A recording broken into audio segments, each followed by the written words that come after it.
അമ്മേ ഞാൻ എൻ്റെ വീട്ടിലോട്ടൊന്ന് പൊയ്ക്കോട്ടെ.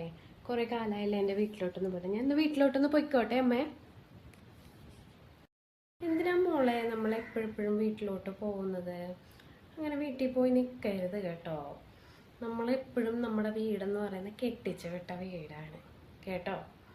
അല്ലാതെ നമ്മൾ എപ്പോഴെപ്പോഴും പോയി അവിടെ പോയി നിൽക്കരുത്. നമ്മുടെ വീട് ഇനി ഇതാണ് കേട്ടോ.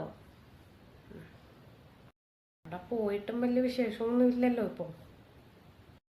അമ്മ ആരോ വന്നെന്ന് തോന്നുന്നു, ഞാനൊന്ന് പോയി നോക്കിയിട്ട് വരട്ടെ. ആരാ മോളെ വന്നത്?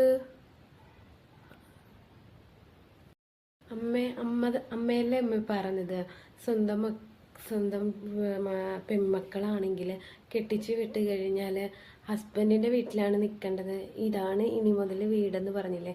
അതുകൊണ്ട് നാത്തൂൻ വന്നായിരുന്നു. നാത്തൂൻ